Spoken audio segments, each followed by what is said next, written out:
ప్రారంభించుకున్నాం.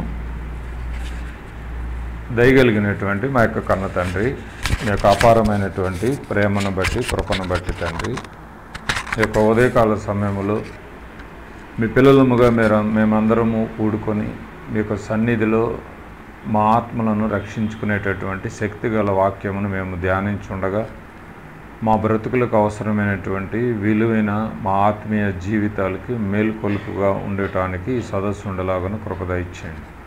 చేరువచ్చినటువంటి బిడ్డలందరిని బట్టి వందనాలు చెల్లించుకుంటున్నాము నాయన. రాలేక వెనకబడుతున్నటువంటి బిడ్డలను మరొక పర్యాయం వచ్చేలాగా కృప దయచేయండి. మాట్లాడుతున్నటువంటి నాకు సమయోచితమైనటువంటి జ్ఞానాన్ని ప్రసాదించండి. వింటున్నటువంటి బిడ్డలు కేవలం వినువారు మాత్రమై ఉండి తమ్మును తాము మోసపుచ్చుకోకుండా విన్న వాక్య ప్రకారంగా బ్రతికే మహాభాగ్యాన్ని మా అందరికీ ప్రసాదింపచేయమని మా ప్రభువును ప్రియరక్షకుడైన యేసుక్రీస్తు నామం పెట్టక ప్రార్థన సమర్పించి అడిగి వేడుకుంటున్నాం తండ్రి, ఆమేన్. సంఘానికి వస్తున్నటువంటి మనము, మందిరానికి వస్తున్నటువంటి మనము ఆలోచించాల్సినటువంటి ప్రతి వ్యక్తి ఆలోచించాల్సినటువంటి ఒక మాటను చూసుకుని మనం ముందున్నటువంటి భాగంలోనికి మనం వెళ్ళిపోదాం. రోమీలకు రాసినటువంటి పత్రిక 2వ అధ్యాయము 13వ వచనాన్ని చూద్దాం. రోమీలకు రాసినటువంటి పత్రిక 2వ అధ్యాయము 13వ వచనం. ధర్మశాస్త్రము వినువారు దేవుని దృష్టికి నీతిమంతులు కారు గాని ధర్మశాస్త్రమును అనుసరించి ప్రవర్తించు వారే నీతిమంతులుగా ఎంచబడుదురు. ధర్మశాస్త్రం అనగా దేవుని మాటలు. దేవుని మాటలు వినువారు నీతిమంతులు కారు అంట బైబిల్ ప్రకారంగా. కానీ ఎవరు నీతిమంతులంట? ధర్మశాస్త్రమును అనగా దేవుని మాటలను అనుసరించి ప్రవర్తించు వారే నీతిమంతులుగా ఎంచబడతారంట. కనుక ప్రియమైన దేవుని వారలారా, దేవుని మాటల్ని లోబడి ఆయన యొక్క మాటను విశ్వసించి బాప్తిస్మపు కార్యక్రమంలో కొనసాగిస్తూ రక్షణలో ఎదుగుతున్నటువంటి మనందరికీ దేవుడు చెప్తున్నటువంటి మాట, మీరు ఎంతకాలము వినువారు మాత్రంగా ఉంటే మాత్రం మీరు నా దృష్టిలో పడటం అనేది జరగని పని. కానీ విన్న వాక్య ప్రకారంగా మీరు ఆ మాటల ప్రకారంగా మీరైనా నేనైనా ఎవరైనా కూడా జాగ్రత్తగా ప్రవర్తిస్తేనే నీతిమంతులు అనేటటువంటి ఒక మంచి సర్టిఫికేటు దేవుని దృష్టిలో నుంచి మనం తెచ్చుకోగలం. కనుక మనము కేవలం వింటున్నానికే వస్తున్నామేమో అన్నది మనం పరీక్షించుకోవాలి. విన్నదాన్ని బట్టి ప్రవర్తిస్తున్నామా లేదన్నది కూడా మనం పరీక్షించుకోవాలి. కనుక ప్రియమైన దేవుని వారలారా, ఈరోజు ఒక మంచి ఆలోచనతో కూడుకున్నటువంటి మన యొక్క ఆత్మీయ జీవితం అనేది పడిపోకుండా జాగ్రత్తలు తీసుకునేటటువంటి ఒక మంచి సందర్భాలను మనం బైబిల్లోనికి వెళ్ళి చక్కగా ఆలోచిద్దాం. క్రైస్తవుడు అన్నటువంటి వాళ్ళు, క్రీస్తులోనికి వచ్చినటువంటి వాళ్ళు కొన్ని జాగ్రత్తలు తీసుకోవాలి కూడా. ఏంటి ఆ జాగ్రత్తలు, ఎలా ఉండాలి, ఏం చేయాలి అన్నది మనం బైబిల్లోనికి వెళ్ళి ఆలోచిద్దాం. మత్తయి సువార్త 11వ అధ్యాయము, మత్తయి సువార్త ప్రభుల వారు చెప్తున్నటువంటి మాట. మత్తయి సువార్త 11వ అధ్యాయము 6వ వచనాన్ని ఒకసారి చదువుకుందాం. బాగా ఆలోచిద్దాం, మనసు పెట్టి ఆలోచిద్దాం. మత్తయి సువార్త 11వ అధ్యాయము 6వ వచనం.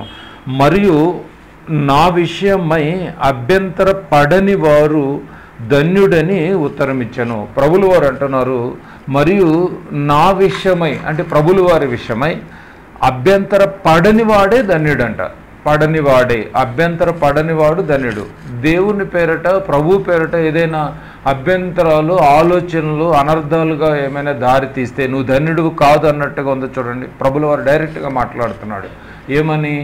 నా విషయమై ఒకవేళ మీకేమైనా అభ్యంతరం కలిగితే మీరు ధన్యులు కాదు అన్నట్టుగా ఉంది. కనుక ప్రభు విషయమై, వాక్యం విషయమై, దేవుని విషయమై మనం ఎప్పుడూ అభ్యంతర పడకూడదు. అది ఏ విషయమైనా, ఏ సిట్యువేషన్ అయినప్పటికీ కూడా.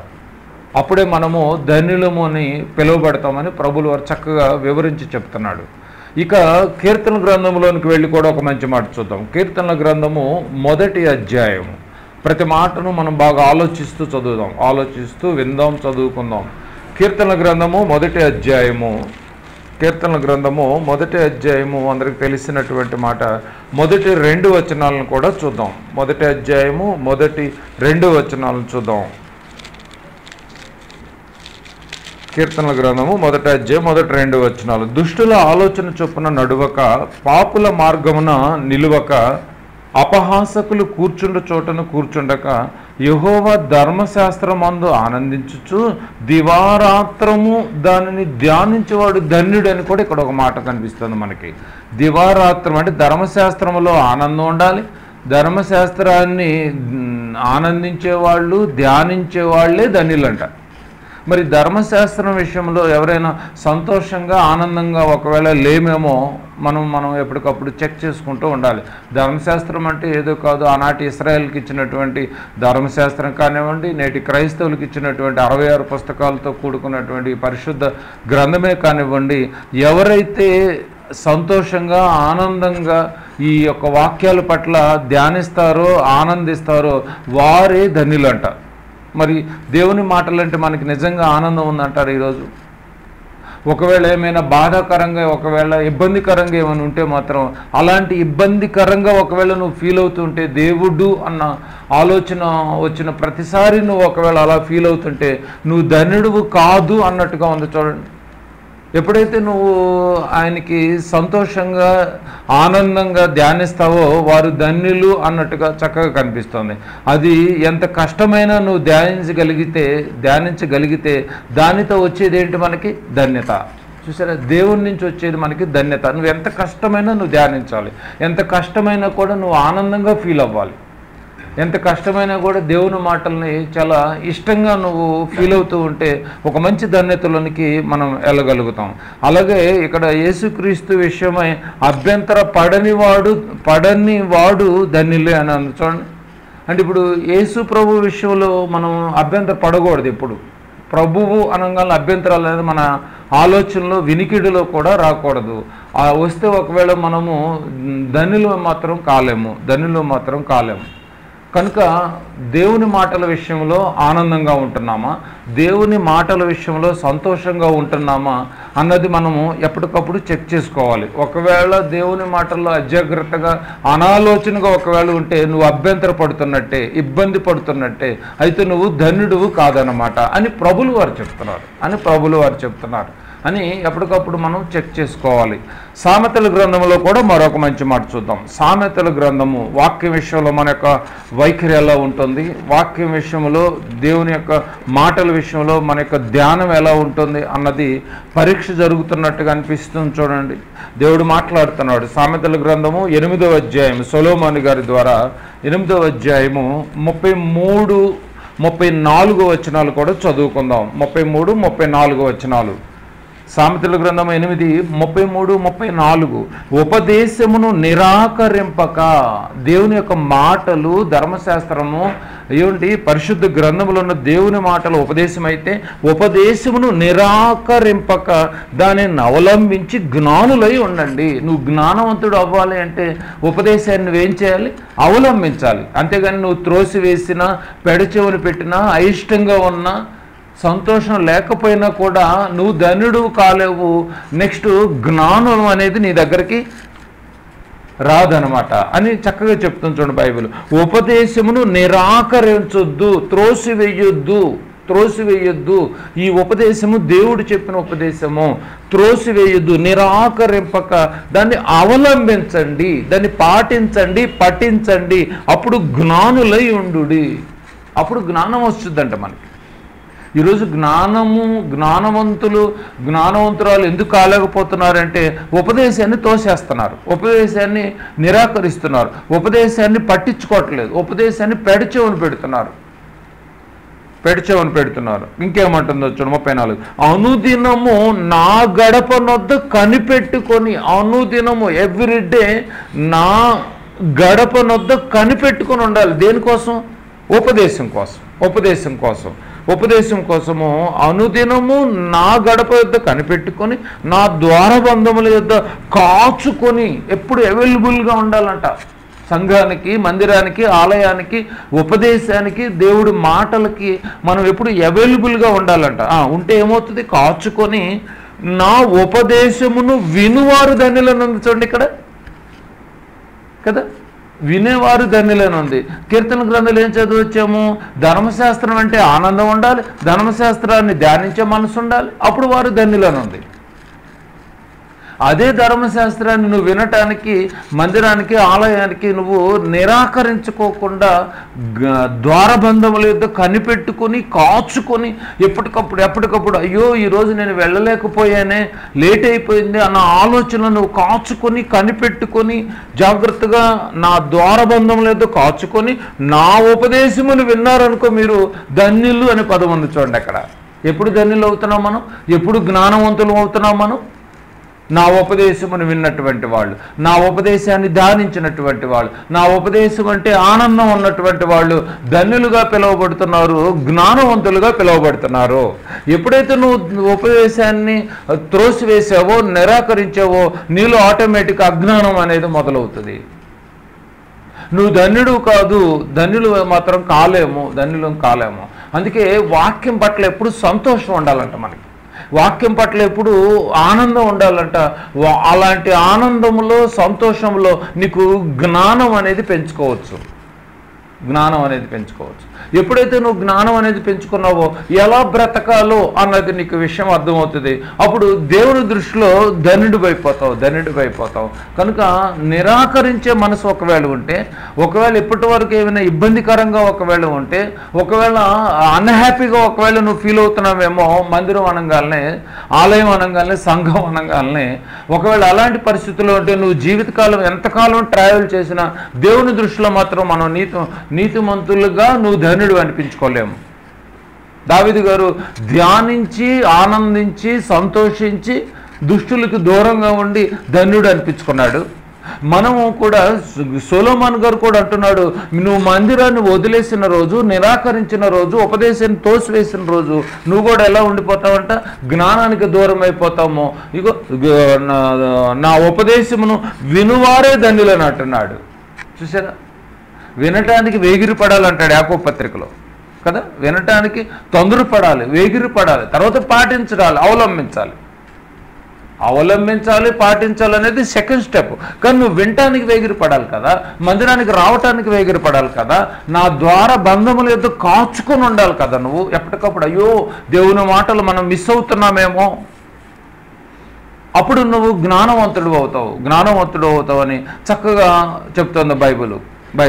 కనుక బాగా గమనించాలి. లూకాసు వార్త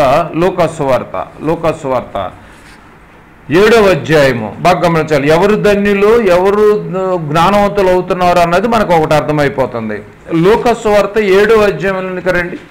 లూకాసు వార్త 7వ అధ్యాయము 23వ వచనాన్ని కూడా చదువుకుందాం. 7వ అధ్యాయము 23వ వచనాన్ని చూడండి. నా విషయమై, ఇందాక మత్తయి సువార్త 11:6లో చదివాము, అదే మాట మళ్ళీ రిపీట్ అవుతుంది చూడండి. లోకా గారు కూడా చెప్తున్నాడు ఏమని? నా విషయమై అనగా వాక్యం విషయమై, ప్రభు విషయమై, దేవుని మాటల విషయమై, దేవుని జ్ఞానం విషయమై, నా విషయమై అభ్యంతర పడని వాడే ధన్యుడని వారికి ఉత్తరం ఇచ్చాను. నా విషయంలో ఏమాత్రం అభ్యంతర పడ్డావా, నువ్వు ధన్యుడు కాదు. అభ్యంతర పడనివాడు ధన్యుడు అని చక్కగా ఉంది చూడండి. చక్కగా నా విషయమే అభ్యంతర పడనివాడు ధన్యుడు అని చెప్తున్నాడు. బాగా గమనించాలి. అభ్యంతర పడటం అంటే ఏంటి అసలు? ఎందుకంటే నా విషయం మీరు అభ్యంతరం పడుకోకుండా ఉంటేనే ధన్యులు అంటున్నాడు కదా. అభ్యంతరం అంటే ఏంటో మనకి తెలియాలి. ఎవరు ఈయన మాటలకు అభ్యంతరపడ్డారు, ఎవరు ఈయన మాటలకు అభ్యంతరం పడ్డారో ఇవన్నీ మనకు తెలియాలి. ఒకవేళ అలాంటి పరిస్థితుల్లో మనం కూడా ఒకవేళ అభ్యంతర పడుతుంటే, ఇదిగో మనం కూడా ధన్యతను పోగొట్టుకుంటాం, జ్ఞానాన్ని పోగొట్టుకుంటాం, మందిరానికి దూరం అయిపోతాం. ఎందుకంటే నా గడప యొద్ద కాచుకుని ఉండటానికి కూడా దూరం అయిపోతాం. ఎందుకంటే నీలో ఇక ఆ రోజు నుంచి ఆనందం కరువు అయిపోద్ది, ధ్యానం కరువు అయిపోద్ది, ఆటోమేటిక్గా దుష్టులకు దగ్గర అయిపోతూ ఉంటాం. ఇవన్నీ జరుగుతున్నాయి అంటే అర్థం ఏంటి తెలుసా? ఆటోమేటిక్గా తెలియకుండానే నా విషయమే మీరు అభ్యంతరానికి గురైపోయారని అర్థం చేసుకోవచ్చు. కనుక మరో మంచి మాట చూద్దాం. మత్తయి సువార్త 11వ అధ్యాయము, మత్తయి సువార్త 11వ అధ్యాయము 28, 29, 30 వచనాలు చూద్దాం. 3 వచనాలని చూద్దాం. ప్రభువులోనికి వచ్చినటువంటి మనము ఎలా ఉండాలో, ఏం చేయాలో కూడా చెప్తున్నాడు. మత్తయి సువార్త 11, 28, 29, 30 చదువుకుందాం. ప్రయాసపడి భారము మోసుకొని ఉన్న సమస్త జనులారా నా ఎద్దుకు రండి, రండి, ఆనందాన్ని పొందుకోండి, ధ్యానాన్ని పొందుకోండి, జ్ఞానాన్ని పొందుకోండి, ధన్యతను పొందుకోండి. నా దగ్గరికి రండి, నేను మీకు విశ్రాంతి కలుగు చేతును. నేను సాత్వికుడను, దీన మనసు గలవాడును కనుక మీ మీద నా కాడి ఎత్తుకొని నా యొద్ద నేర్చుకోండి, నేర్చుకోండి, అప్పుడు మీ ప్రాణములకు విశ్రాంతి దొరుకును, అప్పుడు మీ ప్రాణములకు విశ్రాంతి దొరుకును. ఎలాగనగా నా కాడి సులువుగాను నా భారము తేలికగాను ఉన్నది. మీ ప్రాణములకు విశ్రాంతి దొరకాలి అంటే ప్రభు విషయమై పొరపాటుగా కూడా మనం ఎక్కడ అభ్యంతర పడకూడదు. నీ ప్రాణాలకు నీ ఆత్మలకు విశ్రాంతి దొరకాలా రేపు ఆఫ్టర్ డెత్ తర్వాత? అంటే నువ్వు ప్రభు విషయమై, వాక్యం విషయమై, దేవుని మాటల విషయమై ఎప్పుడూ నీకు అభ్యంతరాలు కలగకూడదు, అభ్యంతరం అనిపించకూడదు, నువ్వు ఇబ్బందిగా నువ్వు ఫీల్ అవ్వకూడదు. ఫీల్ అయ్యావా నువ్వు ధన్యతను పోగొట్టుకున్నట్టే. నీ ఆత్మను నువ్వు రక్షించుకోలేవు, రక్షించుకోలేవు, రక్షించుకోలేవు అని చెప్తున్నాడు. కనుక మరి వచ్చినటువంటి మనము, చేరినటువంటి మనము, స్వార్థ కాడిని మోస్తున్నటువంటి మనము ప్రాణాలను రక్షించుకోవాలంటే అసలు ఎలాంటి అభ్యంతరాలు వస్తాయి, ఆ అభ్యంతరాలకు మనం ఎలా నిలబడాలి, ఇవన్నీ మనం బైబిల్లో నుంచి చాలా జాగ్రత్తగా మనము చెక్ చేసుకోవాలి. హెబ్రీయులకు రాసినటువంటి పత్రిక పౌలు గారు 12వ అధ్యాయము, హెబ్రీయులకు రాసినటువంటి పత్రిక 12వ అధ్యాయము చూద్దాం, బాగా పరిశీలిద్దాం. హెబ్రీయులకు రాసిన పత్రిక 12వ అధ్యాయం మొదటి 2 వచనాలను చూద్దాం రండి. మొదటి 2 వచనాలని మనం చాలా జాగ్రత్తగా ఆలోచిద్దాం. మొదటి 2 వచనాలని.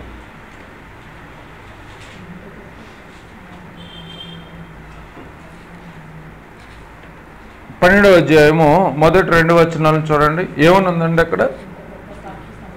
ఇంత గొప్ప సాక్షి సమూహము మేఘము వలె మనలను ఆవరించి ఉన్నందున, అంటే మనకంటే ముందు విశ్వాసులు మనకు ముందు ఉన్నారు, సాక్షి సమూహంగా మేఘం వలె ఉన్నారు గనుక మనము కూడా ప్రతి భారమును సులువుగా చిక్కులు పెట్టు పాపమును విడిచిపెట్టి అన్నది చూడండి. అక్కడ మనం కూడా ఇప్పుడు ఏం చేయాలి? సులువుగా చిక్కులు పెట్టు పాపమును విడిచిపెట్టాలి. సులువుగా చిక్కులు పెట్టు పాపమును విడిచిపెట్టాలి.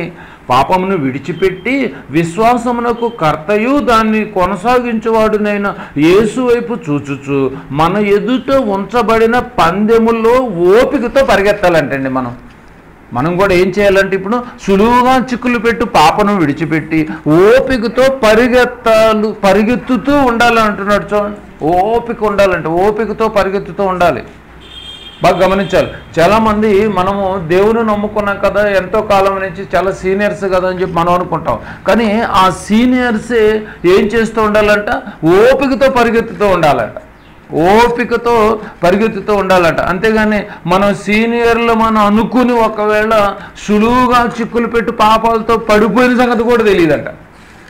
కానీ ఈ విషయం మీరు ఐడెంటిఫై చేయకపోతే ప్రాబ్లంలో పడతారు. మన ముందున్నటువంటి మేఘం వలె సమూహం ఆవరించి ఉన్నది, వాళ్ళని చూస్తే మీ పరిస్థితులు కూడా అర్థమవుతాయి అన్నట్టు చెప్తున్నాడు. చూడండి, చిక్కులు పెట్టి పాపములు పడే అవకాశం ఉంది అని చెప్తున్నాడు. అవకాశం ఉంది, సులువుగా పడిపోయే అవకాశం ఉంది. జాగ్రత్త, జాగ్రత్త, ఇబ్బంది పడతారు, సులువుగా పడిపోతారు, పడిపోయిన సంగతి కూడా తెలియదు అని హెబ్రీ సంఘానికి రాస్తున్నాడు. యేసు విషయమే అభ్యంతర పడితే ధన్యుడు కాదంట, అభ్యంతర పడనివాడు ధన్యుడు. అభ్యంతర పడనివాడే ధన్యుడంట, అభ్యంతర పడనివాడే ధన్యుడంట. కనుక బాగా గమనించాలి. బాప్తిసం ఇచ్చి యోహాను గారు ఏమండి అందరికంటే సీనియర్. ఆయన బాప్తిసం ఇచ్చి యోహాను గారు అందరికన్నా సీనియరు. అలాంటి యోహాను గారు ఒక విషయంలో అభ్యంతర పడ్డాడండి. నా విషయమే అభ్యంతర పడనివాడు ధన్యుడు, పడ్డటువంటి వాడు ధన్యుడు కాదు. అలాంటి సిట్యువేషన్లో బాప్తిసం ఇచ్చి యోహాను గారు యేసు ప్రభువుకి బాప్తిసం ఇచ్చాడు. ఆయన అంత పెద్ద సీనియర్ ఉండి కూడా ఒక విషయంలో అభ్యంతర పడ్డాడంట. ఏ విషయంలో అభ్యంతర పడ్డాడు? అలాంటి సమయంలో యేసు ప్రభు అన్నటువంటి మాటలు, ఈ మాటలన్నీ ఏమని?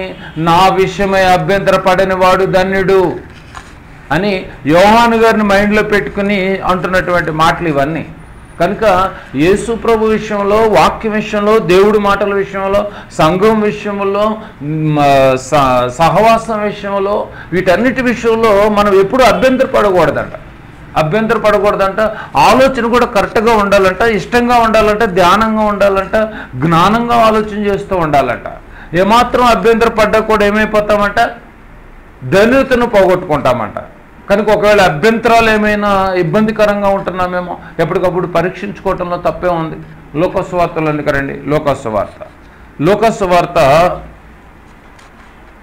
9వ అధ్యాయము, లోకస్వార్త 9వ అధ్యాయము 62వ వచనాన్ని కూడా చూడండి. లోకస్వార్త 9వ అధ్యాయము 62వ వచనాన్ని కూడా చదువుకుందాం. 9:62. సందర్భం ఏంటంటే అదే యోహాను గారిని ఉద్దేశించి చెప్తున్నాడు. ఏమని? 9:62 చూడాలి. 9:62. ఒకవేళ అభ్యంతర పడుతున్నావేమో అన్నటువంటి వాళ్ళకి ఒక మంచి హింట్ ఇస్తున్నాడు చూడండి. 62. యేసు నాగటి మీద చేయి పెట్టి వెనక తట్టు చూచువాడెవడును అన్నది చూడండి. నాగటి మీద చేయి పెట్టి వెనక తట్టు మళ్ళీ నువ్వు వెనక్కి చూడొద్దు. యేసు ప్రభువుల వారే స్వయంగా మాట్లాడుతున్నారు. వెనక తట్టు చూచువాడెవడును. ఒకవేళ చూస్తే దాని ఎఫెక్ట్ ఎక్కడ పడుతుందని చెప్తున్నాడు. చూచువాడు ఎవడును దేవుని రాజ్యానికి పాత్రుడు కాడు. అంటే పరలోకానికి అర్హుడు కాదు. సంఘానికి కూడా దూరం అయిపోతాడని చక్కగా మాట్లాడుతుంది బైబిల్. చూడండి, ముందుకు చూడాలి కానీ వెనక్కి చూడకూడదు. ముందుకే చూడాలి కానీ వెనక్కి మాత్రం చూడకూడదు. చివరి వరకు కొనసాగించాలి. అంటే మనం చనిపోయేంత వరకు కొనసాగించాలి. లేకపోతే మీరే ఆయన బోధ విషయంలో అభ్యంతరపడ్డట్టే. ఏమాత్రం మధ్యలో బ్రేక్ ఇచ్చావనుకోండి, అభ్యంతరం మనం పడ్డట్టే. ప్రభు విషయంలో నువ్వేదో అభ్యంతర పడ్డావు, అయితే నువ్వు ధన్యతను పోగొట్టుకున్నట్టే. ఎప్పటి వరకు ఉండాలి? ఈ పరుగు పందెంలో డైరెంట్ వరకు నీకు ఒక టార్గెట్ ఇచ్చాడు. ఆ టార్గెట్ వరకు నీకు ఒక ఆయుష్కాలం ఇచ్చాడు. ఆ ఆయుష్కాలం వరకు నువ్వు పరిగెత్తుతూనే ఉండాలి. అంటే చివరి వరకు పరిగెత్తుతూనే ఉండాలి. మధ్యలో ఆగిపోయేది కాదు ఇది. ఏమాత్రం మధ్యలో నువ్వు ఆగిపోయే ప్రయత్నం చేస్తున్నావంటే నువ్వు అభ్యంతరం పడ్డట్టే. పడనివాడు ధన్యుడు. అభ్యంతరం పడితే మాత్రం ధన్యుడు కాదు, పడనివాడే ధన్యుడు. కనుక చాలా జాగ్రత్తగా ఆలోచన చేయాలి. బాప్తిజం ఇచ్చి యోహాను గారు అప్పటికి చెరసాల్లోనికి వెళ్ళిపోయాడు. ఈ పదాలు రాసేటప్పటికి చెరసాల్లోనికి వెళ్ళిపోయాడు. చెరసాల్లోనికి వెళ్ళిపోయినప్పుడు అతని శిష్యులను పంపించాడు. అతని శిష్యులు కూడా అప్పటికి సీనియర్లే. ఏమని పంపించి సీనియర్లే. అలాంటి టైంలో యేసు ప్రభు అన్నటువంటి మాట ఇది 7వ అధ్యాయంలో ఒకసారి చూడండి. 7వ అధ్యాయము 18 నుంచి చూద్దాం రండి. 18 నుంచి మనం 62లో చదువుకున్నాం. 7వ అధ్యాయానికి రండి. 7వ అధ్యాయము అసలు ఈ మాట ఎందుకు అనాల్సి వచ్చిందంటే ఒకసారి చూద్దాం. 7వ అధ్యాయం యేసుప్రభు మాటలు ఎలా ఉన్నాయో చూడండి. 18 నుంచి చదువుకుందాం. 7:18 నుంచి. యోహాను శిష్యులు ఈ సంగతులన్నీ అతనికి తెలియచేసిరి. అంతటి యోహాను తన శిష్యులలో 2 పిలిచి, రాబోవాడవు నీవేనా? యేసుప్రభు విషయమే ఎలాంటి అభ్యంతర పరిస్థితులు ఎదురైపోయినాయి చూడండి. సీనియర్ యోహాను గారు నంబర్ 1 సీనియరు. నీవేనా?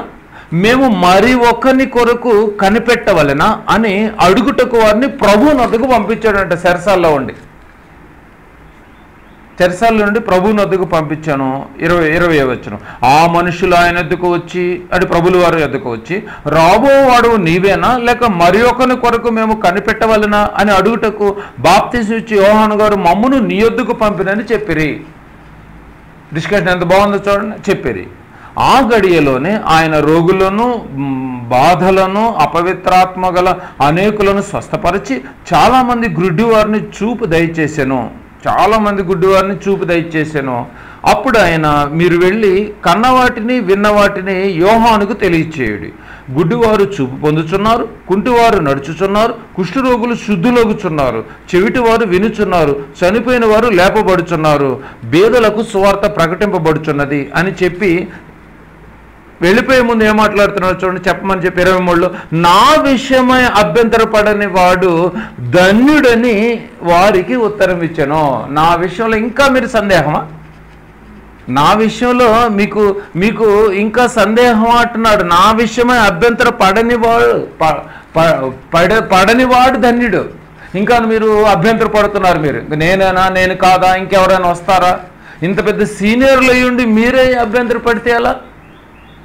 యోహాను గారు సీనియరు, ఆయన దగ్గర నేర్చుకున్నటువంటి శిష్యులు కూడా సీనియర్. ఒకవేళ ఆయన చెప్పాడు అనుకో, ఈ శిష్యులకైనా ఆలోచన కలగాలిగా.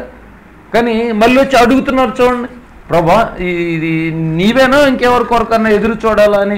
వీళ్ళు అనాలోచనగా ఉన్నారు, యోహాను గారు కూడా అనాలోచనగా ఉన్నారు. ఇలాంటి అనాలోచనగా ఉన్నటువంటి ఆలోచనలో ఉన్నటువంటి వారిని గురించి అంటున్నాడు, నా విషయమై అభ్యంతర పడని వాడే ధన్యుడు.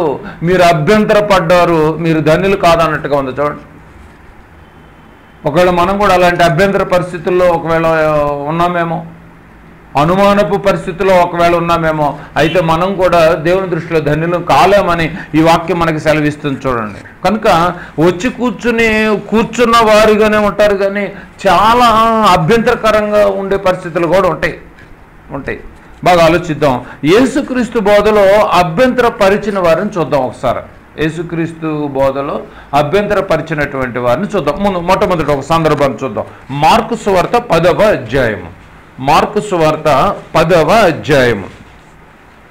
నా విషయమై అభ్యంతర పడనివాడే ధన్యుడు, పడ్డవాడు ధన్యుడు కాదు.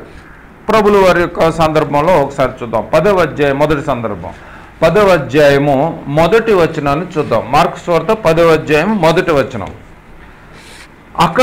ఆయన అక్కడ నుండి లేచి యూదయ ప్రాంతములకు యోర్ధాను అద్దరికిని వచ్చెను.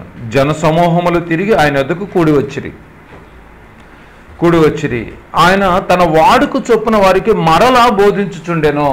ప్రభుల వారి వాడుక కూడా మనం గతించిన వారంలో కూడా మనం చూసాం. ఆయన వాడుక చొప్పున ఏం చేస్తూ ఉంటాడు? బోధించుచుండెను. అంటే ఏం జరుగుతుంది? బోధించుచుండెను అంటే అక్కడ ఏం జరుగుతుంది? బోధ జరుగుతోంది. అంటే ఆల్రెడీ మెసేజ్ జరుగుతోంది అక్కడ. 2వ వచనంలో ఇగో మెసేజ్ జరుగుతోంది. అప్పుడు 2వ వచనం చూడండి, ఏం జరుగుతుంది ఇక్కడ? మెసేజ్ జరుగుతుంది కదా. 2వ వచనం చూడండి. పరిసయ్యులు ఆయన వద్దకు వచ్చి ఆయనను శోధించుటకే పురుషుడు తన భార్యను విడనాడుట న్యాయమా అని ఆయనను అడిగిరి. ఏమండి, బోధ మధ్యలో ఆయనను శోధించటానికి వచ్చారు. ఏమంటే బోధ మధ్యలో డిస్టర్బ్ చేయటం అనేది ఇప్పుడు ఎలా ఉంది? ప్రభుల వారికి అభ్యంతరకరంగా ఉంది. చూసారా? అభ్యంతర పడని వాడు ధన్యుడు. ఇప్పుడు వీళ్ళు ఏమవుతున్నారు? అభ్యంతర పడుతున్నారు. కానీ ప్రభుల వారు అభ్యంతర పడని వాడే ధన్యుడు అంటున్నాడు. చూడ, బోధ విషయంలో ఆయనను శోధించుటకు భార్యాభర్తల విషయాన్ని తీసుకుని వచ్చారు ఇప్పుడు కదా. బోధ జరిగిన తర్వాతైనా కూడా మాట్లాడవచ్చు కదండి. కానీ ఇప్పుడు ఏమంటున్నారు వాళ్ళు? 2వ వచనంలో పరిసయ్యులు ఆయన ఎద్దుకు వచ్చి ఆయనను శోధించుటకై పురుషుడు తన భార్యను విడనాడుట న్యాయమా? ఆయనను అడిగిరి. చూసారు? అంటే డిస్టర్బ్ చెప్తున్నారు. ఆయనేమో వాడుకు చొప్పున బోధ చేస్తున్నాడు. పై వచనాల్లో వాడుకు చొప్పున బోధ చేస్తున్నారు.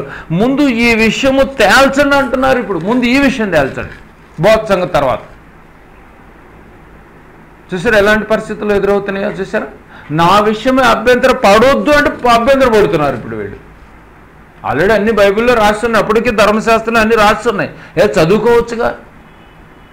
డిస్టర్బ్ చేయాలా చెప్పండి? అభ్యంతరపరచిన వాళ్ళు ధన్యులు అంటే యేసుక్రీస్తు ఏమండి ఇక్కడ ఏమైనా ఆయన ప్రెసిడెంటా? మా విషయాలు ఏమైనా తేల్చండి అని చెప్పడానికి? ఆయన పెద్ద పని మీద వచ్చాడు. ఆయన ఆ పెద్ద పనిని కంప్లీట్ చేసుకుని వెళ్ళాలి. నువ్వు డిస్టర్బ్ చేసే పరిస్థితిలో ఉన్నావేంటి? అభ్యంతర పడుతున్నావు నువ్వు. అభ్యంతర పడని వాడు ధన్యుడు అని చెప్తుంది. 4వ వచనం చూడండి. 4వ వచనం మార్కు సువార్త 10వ అధ్యాయము 3-4 వచనాలు కూడా చూడండి. అని అడిగిరి. మోషే మీకేమి అందుకు ఆయన మోషే మీకేమి ఆజ్ఞాపించినని వారిని అడిగాను. వారు పరిత్యాగ పత్రిక వ్రాయించి ఆమెను విడనాడవలని మోషే సెలవిచ్చినని మోషే సెలవిచ్చినని చెప్పగా అంటే వీరికి ధర్మశాస్త్రంలో సమాధానం ఉందా లేదా? సమాధానం ఉందన్న సంగతి తెలుసా తెలీదా? ఆ వచనం మీరు కరెక్ట్గా చూడాలి. మోషే మీకేమి ఆజ్ఞాపించినని వారిని అడిగాను ప్రశ్న వేశాడు. ఈ విషయము ఇప్పుడు బోధ మధ్యలో వచ్చి అడుగుతున్నారు. మోషే మీకు చెప్పలేదా అని అడిగాడండి ప్రభుల వారు. చక్కగా అడిగాను. వారు పరిత్యాగ పత్రిక వ్రాయించి ఆమెను విడనాడవాలని మోషే సెలవిచ్చాను. మరి ఉంది కదా, ఉన్నప్పుడు మళ్ళీ ఎందుకు వచ్చి మన ఇవన్నీ లేవనెత్తుతున్నారు? సమాధానం ఉన్న తర్వాత కూడా వచ్చి శోధిస్తున్నారు చూడండి, ఇబ్బంది పెడుతున్నారు. మీరు గమనించలేదు. ఆయన ఉన్నకూడదు అంటే వీరే అభ్యంతరపరిచేవాళ్ళు అనమాట. వీరే అభ్యంతరపరిచేవాళ్ళు. అభ్యంతరపరుస్తున్నారు అంటే వీరెవరు? ధన్యులు కాదు. అభ్యంతర పడనివాడు ధన్యుడు, అభ్యంతరపరిచేవాడు ధన్యుడు కాదు. కనుక బోధ విషయంలో మాత్రం నువ్వు ఎప్పుడు అభ్యంతర పడకూడదు. అభ్యంతర పడనివాడే ధన్యుడు. బోధ మధ్యలో నువ్వు డిస్టర్బ్ అవుతానంటే ఎట్ట కుదురుతుంది? అభ్యంతర పడనివాడే ధన్యుడు. అన్ని సమాధానం బైబిల్లో ఉంది. సమాధానం ఉన్న తర్వాత కూడా నువ్వు ఆర్గ్యుమెంట్ చేస్తున్నావు అంటే ఏమనాలండి కదా? అంటే నీకు యేసుప్రభు అంటే ఏదో ఇబ్బందికరంగా ఉంది. అలా ఇబ్బందికరంగా ఉంటే మాత్రం నువ్వు నా దగ్గరికి రావద్దు, నువ్వు అసలు ధన్యుడు కాదు అంటున్నాడు. నువ్వెలా ధన్యుడు అవుతావు? నువ్వు వినువాడు ధన్యుడు అని చదివాం కదా ఇప్పటి వరకు.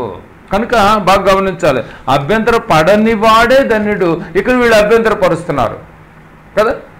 కనుక బోధ విషయంలో ఒకవేళ నువ్వు ఇబ్బందికరంగా ఫీల్ అవుతుంటే, ప్రభు చెప్పిన బోధ విషయంలో, ప్రభువు చెప్పిన జ్ఞానం విషయంలో నువ్వు ఒకవేళ ఇబ్బందికరంగా ఫీల్ అవుతుంటే, నువ్వు జ్ఞానానికి దూరం అవుతావు, మందిరానికి దూరం అయిపోతావు, వాక్యాన్ని నిరాకరిస్తావు కదా, ధన్యతకు దూరం అయిపోతావు.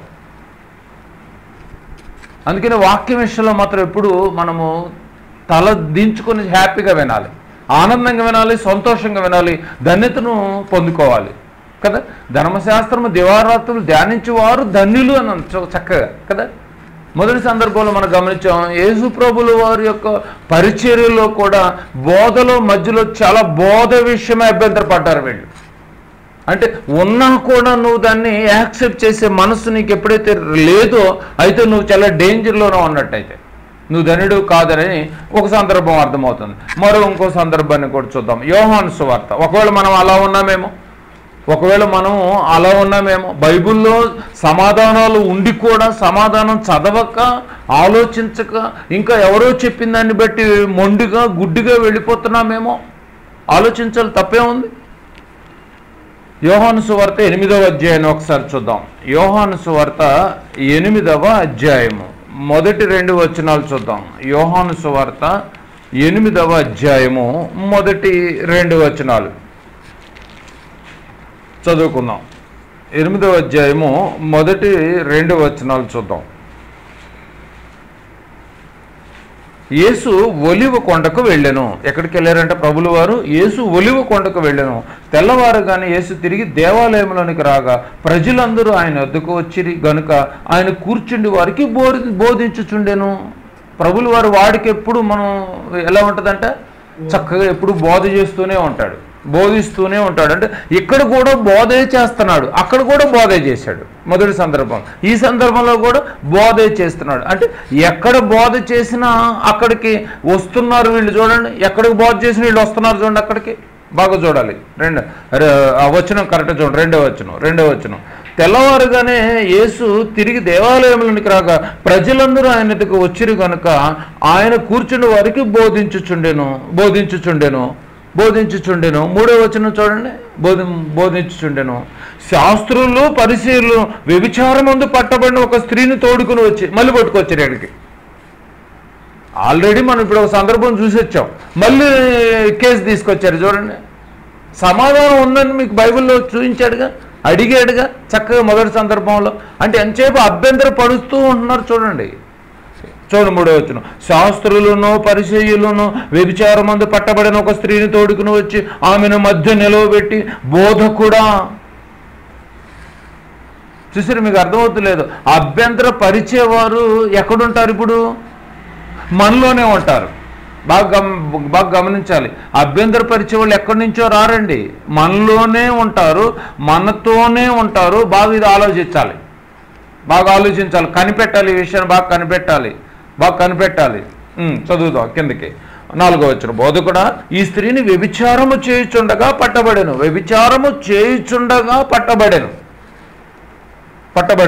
అట్టి వారిని రాళ్ళు రువ్వి చంపవలని ధర్మశాస్త్రంలో మోషే మనకు ఆజ్ఞాపించను కదా. ధర్మశాస్త్రంలో రాయబడి ఉంది కదా, వ్యభిచారం చేస్తుండగా పట్టబడితే 2 ఉండాలి. కానీ ఇక్కడ ఒకళ్ళని పట్టుకొచ్చారు. అర్థమవుతుందో లేదో. స్త్రీని పట్టుకొచ్చారు కానీ పురుషుని మరి ఎడు పంపించారో తెలియదు. మరి వాళ్ళు చుట్టాలో మరి ఎవరు మనకి ఇక్కడ విషయం అర్థం కావట్లేదు. కానీ వాడిని తప్పించారు, ఈ అమ్మాయిని పట్టుకొచ్చారు. మరి ధర్మశాస్త్రంలో మరి ఇద్దరు ఉండాలిగా, ఇద్దరు చేస్తుండగా పట్టుబడుతున్నప్పుడు ఇద్దరిని పట్టుకోవాలిగా. మరి వీళ్ళన్ని ఆర్గ్యుమెంట్స్ అన్నీ ఇలాగ ఉంటూ ఉంటాయి అన్నమాట, ఇబ్బందికరంగా ఉంటూ ఉంటాయి. చూడండి, బోధకుడా ఈ స్త్రీ వ్యభిచారం చేయుచుండగా పట్టబడెను, అట్టి వారిని రాళ్ళు రువ్వి చంపవలనని ధర్మశాస్త్రములో మోషే మనకు ఆజ్ఞాపించను కదా, అయినను నీవేమి చెబుతున్నావని ఆయనను అడిగిరి. అయినా నువ్వేం చెప్తావో. ఎంత ఇబ్బందికరంగా ఫీల్ అవుతున్నారు చూడండి. 4వ వచనం మొదట్లోను, ఈ స్త్రీ వ్యభిచారం చేయుచుండగా, పురుషుడు కనపడతలేదు అక్కడ, మీకు అర్థమైందో లేదో. ఈ స్త్రీ, పురుషుడు లేడు అక్కడ. అన్ని ఆర్గ్యుమెంట్స్ అన్నీ ఇలా చేస్తూ ఉంటారు చూడండి. 6వ వచనం, ఆయన మీద నేరము మోపవలెనని ఆయనను శోధించుచు ఇలాగూ అడిగిరి. శోధించేవాళ్ళు మనతోనే ఉంటారు, ఎప్పుడు మన పక్కనే ఉంటారు. నువ్వు ఎప్పుడు పసిగడుతూ ఉండాలి. ప్రభులు వారు కాబట్టి పసిగట్టేసేడాలి కదా. మొదటి సందర్భంలో కూడా ఇదే సమస్యను తీసుకొచ్చేసి బోధకు అభ్యంతరం చేస్తున్నారు. మధ్యలో ఆయన బోధ మధ్యలో మెసేజ్ ఆపి చెప్పాల్సి వచ్చింది. ఇక్కడ కూడా అదే జరుగుతుంది చూడండి. బోధకు అభ్యంతరకరంగా ఒకవేళ ఉన్నావేమో, బోధ నీకు ఏం చెప్తుంది, నువ్వు అలా బ్రతక్కోకుండా ఉన్నా నువ్వు అభ్యంతరకరంగా ఉన్నట్టే. బోధ చెప్పిన దాన్ని బట్టి కూడా నువ్వు బ్రతకపోయినా కూడా నువ్వు అభ్యంతరకరంగా ఉన్నట్లే కదా. ఎంత బాగుందో చూడండి. ధర్మశాస్త్రములో ఏ శిక్ష విధించాలో తెలిసినా శోధించడానికి వచ్చారు. రాళ్లతో రువి చంపాలని వాళ్ళు చెప్పారు, అయినా కూడా ఎందుకు వస్తున్నారు? శోధించడానికి. 6 చక్కగా ఉంది చూడండి. నేరము మోపవలనని ఆయన మీద ఆయనను శోధించుచు ఇలాగున అడిగిరి. చూసారా? అంటే అభ్యంతరపరుస్తున్నారు బోధ మధ్యలో. అప్పుడు బోధ జరుగుతూ ఉందనుకోండి, ఏదైనా సదస్సులు పెడుతూ ఉంటారు కదండి, మీటింగులు కానీ గృహ కూడికలు కానీ ఇంకేదైనా అకేషన్లు పెడుతున్నప్పుడు ఏమంటే ఒక బోధ, ఒక టైము, ఒక సిస్టము, మరి అధ్యక్ష పదవి ఇచ్చినటువంటి వాళ్ళకి ఇచ్చి ఈ టైంకి స్టార్ట్ చేసి ఈ టైంకి క్లోజ్ చేయాలి, ఇవి ఇంతమంది నడిపించాలని ఒక సిస్టమ్ పెట్టినప్పుడు మధ్యలో ఎవరు వచ్చి కాపండి అంటూ ఉంటారు, స్లిప్పులు పంపుతూ ఉంటారు. అంటే వీళ్ళందరూ ఏం చేస్తున్నారని బోధ మధ్యలో అభ్యంతరపరుస్తున్న వాళ్ళు ధన్యులు కాదు, వాళ్ళు నువ్వు ఐడెంటిఫై చేయాలి. అదే చెప్తున్నాడు చూడండి. శాస్త్రులు, పరిశీలన లాంటి బ్యాచ్లు వీళ్ళంతా. అర్థమవుతుందో లేదో మీకు పాయింట్? 2 సందర్భాల్లో కూడా ప్రభుల వారిని ఎలా అభ్యంతరపరుస్తున్నారు చూడండి. ప్రభుల వారిని ఏమనెత్తిన మాట ఏంటి? నా విషయమై అభ్యంతర పడనివాడు ధనుడు. వీళ్ళందరూ అభ్యంతరపరుస్తున్నారు బోధ మధ్యలో. ఈరోజు బోధ అందరికి ఇబ్బందిగా ఉంది, మీరు బాగా గమనించుకోండి. కావాలంటే పాటలు ఇబ్బందికరంగా ఉండవు, సాక్ష్యాలు ఇబ్బందికరంగా ఉండవు, స్తుతులు ఇబ్బందికరంగా ఉండదు, ఆరాధన ఇబ్బందికరంగా ఉండదు. బోధ దగ్గరికి వచ్చే మాత్రం చాలా ఇబ్బంది ఫీల్ అయిపోతూ ఉంటారు. 5-10 నిమిషాలు ఎక్కువ వినేవాళ్ళు అలాగే ఇబ్బంది ఫీల్ అవుతారు, చెప్పేవాళ్ళు కూడా హాఫ్ అన్ అవర్ కంటే ఎక్కువ రన్ చేయలేరు, వాక్యాన్ని ఎక్కువ రన్ చేయలేరు. వాళ్ళకి ఇబ్బందే, వినేవాళ్ళకి ఇబ్బంది. నా విషయమై, వాక్యం విషయమై, దేవుడి మాటల విషయమై, ధర్మశాస్త్రం విషయమై ఒకవేళ నువ్వు ఇబ్బందిగా ఫీల్ అవుతే, అభ్యంతరకరంగా ఫీల్ అవుతే నువ్వు ధన్యుడు కావు. నువ్వు నా మాటలను నీవు నిరాకరిస్తున్నావు. ముందు చదివారు మీరు సామెతల గ్రంథం చదివారు 8:33-34. నా ద్వార బంధముల యొద్ద కాచుకుని కనిపెట్టుకుని ఉండాల్సినటువంటి నీవు, నా ఉపదేశం కోసం ఆశతో ఎదురు చూడాల్సినటువంటి నీవు నిరాకరిస్తావా? అభ్యంతరకరంగా ఉంటావా? ఆలోచించారండి మీరు? ఇలాంటి అభ్యంతరకరంగా ఉన్న వాళ్ళకి నాకు ఎలాంటి సంబంధం లేదు, వాళ్ళు ధన్యులు కాదు. చాలా పరిస్థితులు ఎదుర్కోవాల్సినటువంటి పరిస్థితులు వస్తాయి. 2 సందర్భాల్లో మనం చూసాం. బోధ మధ్యలో అభ్యంతరం 2 సందర్భాల్లో కూడా. 2 ఆన్సర్ బైబిల్లో ఉండి కూడా, తెలిసి కూడా, పలానా వచనంలో పలానా అలా ఉందా అని తెలిసి కూడా మళ్ళీ ఆర్గ్యుమెంట్స్. బయట వాళ్ళు కూడా కాదండి, వీళ్ళు శాస్త్రుల పరిచయాలు ఎవరు? బైబిల్లో వాళ్ళే. ఏదో అన్నిలో హిందువులో ముస్లిమ్స్ గురించి మాట్లాడతలేదు బైబిల్. అభ్యంతరకరంగా మారేవాళ్ళు నీతోనే ఉంటారు, మనతోనే ఉంటారు. అన్ని బైబిల్లో ఉన్నా కూడా డిస్టర్బ్ చేస్తూ ఉంటారు. నేను చూసారా? నా విషయమే అభ్యంతరపడని వాడే ధన్యుడు. 3వ సందర్భం కూడా చూద్దాం. మత్తయి సువార్త శోధించడానికి వచ్చారంట. అసలు అంటే వినటానికి కాదా వీళ్ళు వచ్చేది? శోధించడానికి వస్తూ ఉంటారు. మత్తయి సువార్త 11వ అధ్యాయం చూడండి. మత్తయి సువార్త 11వ అధ్యాయం 3వ సందర్భాన్ని చూద్దాం. మత్తయి సువార్త 11వ అధ్యాయము 2 నుంచి. మత్తయి సువార్త 11వ అధ్యాయము 2 నుంచి చూడండి. బాగా గమనించాలి. ఏమంటే తినే ప్లేటు మాత్రం ఎవరు లాగరు, ముడవరు. ఇంకా పర్లేదు తిను బాబు అంటూ ఉంటారు కదండి బంతిలో కూర్చున్నప్పుడు. ఏమండి ఒక పావు గంటలో తినేసి ఒక గంటలో అరిగిపోయి దీనికి మాత్రం నువ్వు ఎంతో రెస్పెక్ట్ ఇస్తున్నావే. కానీ ప్రభు వాక్యం, పరలోకాన్ని తీసుకెళ్లే వాక్యము, ఆత్మను రక్షించేటటువంటి వాక్యము, శక్తిగల వాక్యాన్ని మాత్రం నువ్వు అభ్యంతరకరంగా ఫీల్ అవుతావా?